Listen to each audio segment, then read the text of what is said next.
Today we're talking about the 5 things most people get wrong about the INFJ. If you're an INFJ, you are probably aware of all of the 5 things we're talking about, and still it annoys us like nothing else. Because of course we don't care to be understood, but if you're constantly having to fight against misconceptions, it just takes a lot of your energy away. So today we're talking about the 5 most misunderstood facts of the INFJ and how we as INFJs can deal with that. Before we get started, I want to remind you our next INFJ Epic Life Bootcamp launches January 27th. We have a brand new poster on the 5 pillars to an INFJ Epic Life. You can sign up for the waiting list for the bootcamp to get access to the early bird prize. And I encourage all of you to join us in our free mastermind here live on YouTube, January 27th. Everything you need to know, you can find in the links in the description. Number 1, INFJs are pushovers. We as INFJs are very cerebral beings. We don't like to take action unless we have to. We're never going to exude more energy than is necessary. And the reason for this is because we love to optimize our lives. On top of that, we do have a finite amount of energy since we are cerebral beings, since we like to do a lot of things in our mind. So when it comes to taking action and being straightforward and being very assertive, we really much think about it. Does this make sense right now? Is it worth the effort? Is it worth my energy? And in most scenarios, it's not. So we take a step back. We allow people to think what they want to think. We allow them to do what they want to do. And maybe we join them, maybe we don't. But does that make us a pushover? Not at all. People assume that because that's how they think. If they're in a situation where they don't assert themselves, then it's because there's somebody around them who has an opinion that seems more important. So they get pushed over. So if people think that you're a pushover as an INFJ because you don't assert your will, they will probably think you are a pushover because this is the only way they would allow themselves to get into this situation. INFJs have completely different reasons to not assert themselves. Because the thing is this, as an INFJ, if you really are forced to make a decision that is based on something that matters to you, if you're in a situation where your opinion really matters to you and it's important to you that what you want is not only heard, but is respected, and that you know no matter what, you're going to do your own thing, you're going to assert yourself. The reason why we don't assert ourselves so often and why we might come off as pushovers is because we actually think about those things first. It really is important to us to prioritize when we're going to use our energy and in what situations. So we're not going to assert ourselves just for the fun of it. On top of that, if other people are not asserting themselves, they very often feel like they're losing themselves and they don't know what matters to them, or they feel like they have no power. We as INFJs don't feel this way. We can lean back, have our opinion, and still allow others to do their thing. So what are we going to do with that information? Well, in this situation, it's really all about allowing people to think what they want. But at the same time, to know that when things are important to us, let's take that step. Let's make things happen to prove to ourselves that we can do it. The more you're convincing yourself that you're taking action in the steps that matter to you, the less you're going to care if people think you're a pushover. The situations in which we as INFJs fear that we're pushovers are situations in which we also feel, I actually want something and I'm not standing up for it. Sometimes we do that because we're so used to taking a step back. Or in the past, when we were children, we weren't allowed to really assert what we want. But now as adults, we can. So if you have some kind of feeling coming over of, oh, people think I'm a pushover, really ask yourself, is this something where you want to be assertive, where your opinion actually matters to you, or is it an area that is completely irrelevant to you? If it is, forget about it. If it's something that matters to you, take that action because it will be the next step towards your INFJ Epic Life. Fact number 2, the INFJ needs you. INFJs come across to other people like they need them because we attach ourselves to people so easily. But most of the time we do this because we feel we can help somebody. It very often feels like this win-win situation where we find somebody who we can help because we understand them so well, we can encourage them, we can absorb their energy, and because of that, help them in the areas where they need help psychologically. At the same time though, we experience life through through that other person's perspective very often. Meaning another person has, for example, a very distinct taste of music. We INFJs are really good at diving into that and really feeling that. But this is an experience for us, and we enjoy that entire process. We enjoy to understand how others think, what their motivations are. We enjoy diving into their emotional states. And from the outside, very often to those people, and this might be your friends, this might be people in your family, they are not aware of what you're doing for them. They think this is a normal thing, and the reason why you're around them is because you are so in awe of what they're creating, of how they live their life, and feel like you'll probably be too bored in your life if you didn't have them.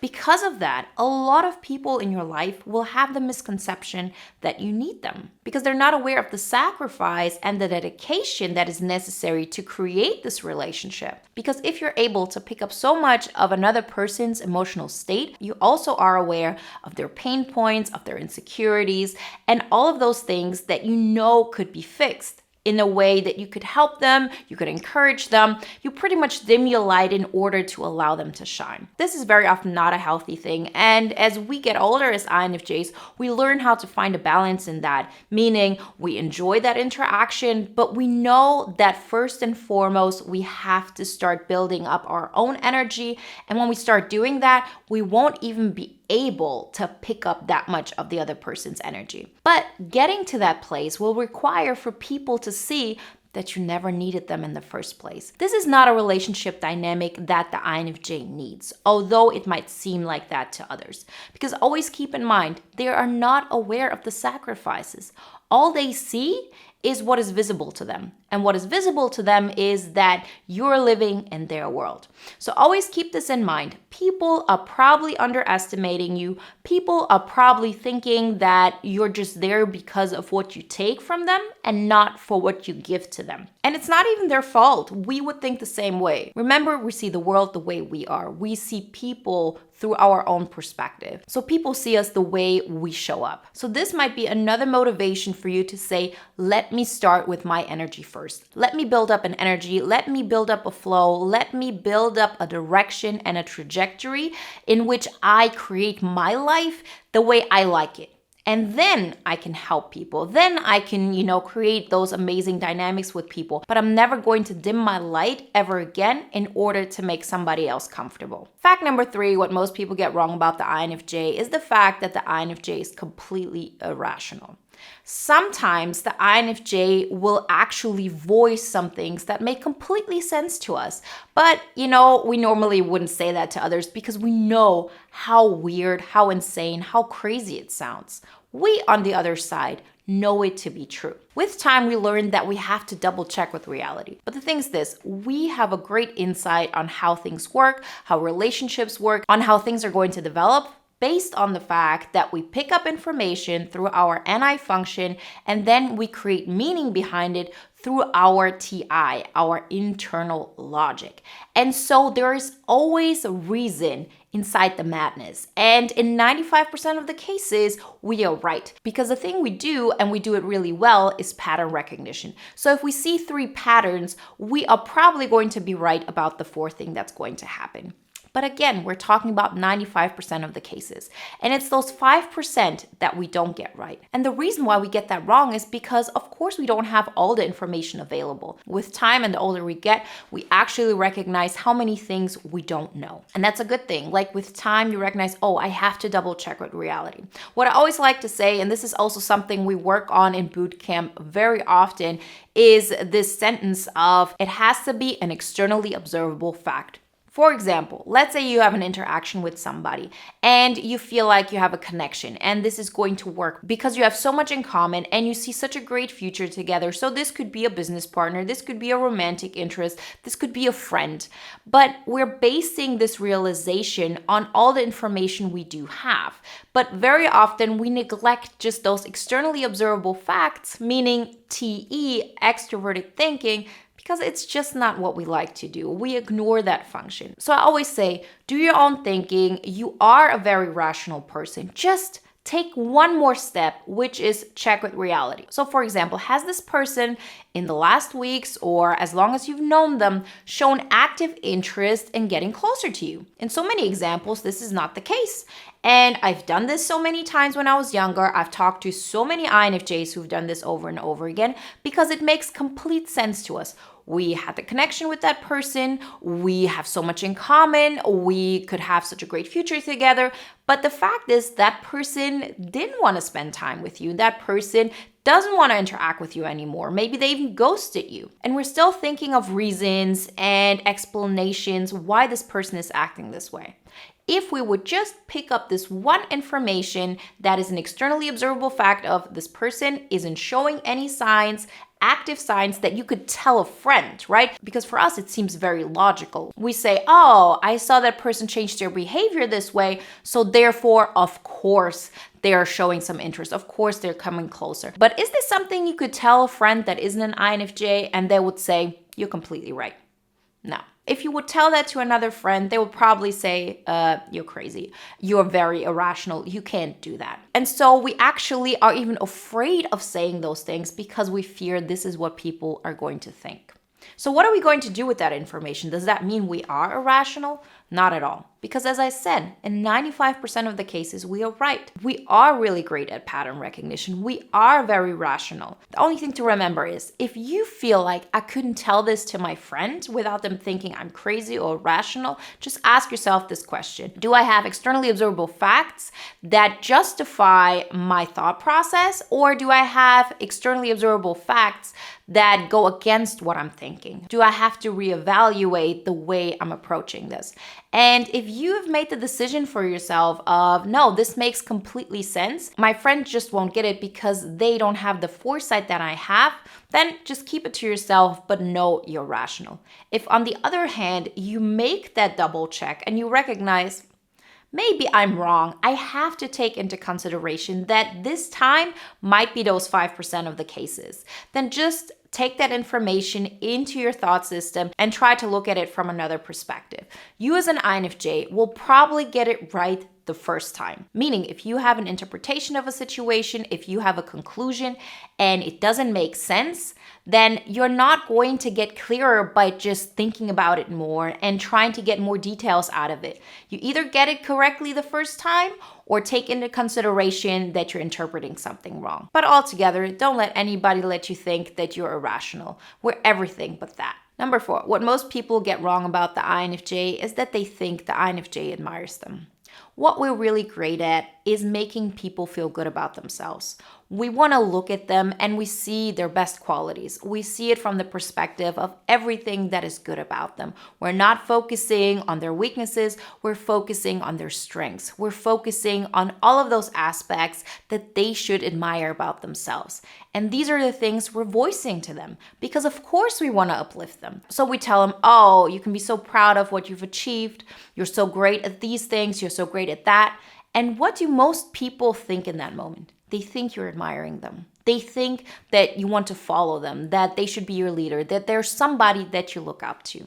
Because again, remember, people interpret the world the way they are. And so they're probably not the kinds of people who go out of their way and make compliments to other people, right? So if they're doing that, then only if they really think, oh, that person is better than me, or that person is somebody I admire totally, and I see him as somebody who's above me. Okay, so if they see you doing that, that's how they interpret it because they're not able to look at it from your perspective, which is, I see us on eye level and I want you to be proud of yourself. I want to be proud of myself and I want you to be proud of yourself. And I'm encouraging you to look at yourself from the best possible angle, from the best position you can, because there is this aspect of you that's really great and you have to embrace that. That would make you so much happier. Well, we have the greatest intention with that, but always keep in the back of your mind, if you go out of your way and you make all of those statements and you have the best intentions and the other person starts treating you like, you're somebody who wants to follow them or somebody who feels like you're beneath them or in any way tries maybe even to suck up to them, just take a step back. They just won't get it. Or they will get it once they see, oh, you can give them compliments, you can make them appreciate themselves and show them that they deserve to value themselves, but you're not going to allow them to treat you badly. It's just not going to happen. Sometimes, and specifically when we're younger, we take it personally because we think, but I had the best intentions. Why are you treating me this way? I went out of my way to make you feel comfortable. Remember, this has nothing to do with you. That's just the way they see the world. This is all about their own insecurities and not being able to really value themselves on such a level that they can value you as well. So just take a step back, don't take it personally, and say, okay, if this is the kind of energy giving me back, I'm not going to engage in that anymore. If that person wants to come back into your life, then only if they show you the respect you deserve. And if they can't do that, then they don't belong in your life like that. Misconception number 5, INFJs are unoriginal. INFJs are known to be chameleons, meaning we can be this one version of ourselves when we're with person A, and we can be a different version of ourselves when we're with person B. So of course, there's going to be this notion of, okay, INFJs don't really know who they are. They just piggyback off of other people's energy. They try to be like me, or they try to be like the other person. And on top of that, they're even afraid to combine those two things because the one person would know that you like things about person B, and that would make person A see you from a different perspective. So it's a whole new thing. But the thing here again is your own perception. If you feel like if somebody says to you or acts towards you like you're unoriginal or you don't have any charisma about you or any characteristics, if this really stings, then ask yourself, is there a part of you that you're not living out? And in a lot of ways, that's the case because we maybe feel like we don't deserve that. Because as children, we have been taught by society to really push down who we really are. And now as adults, it's on us to bring that out. Because yes, you can be more like person A. Yes, you can be more like person B or bring out different aspects about you.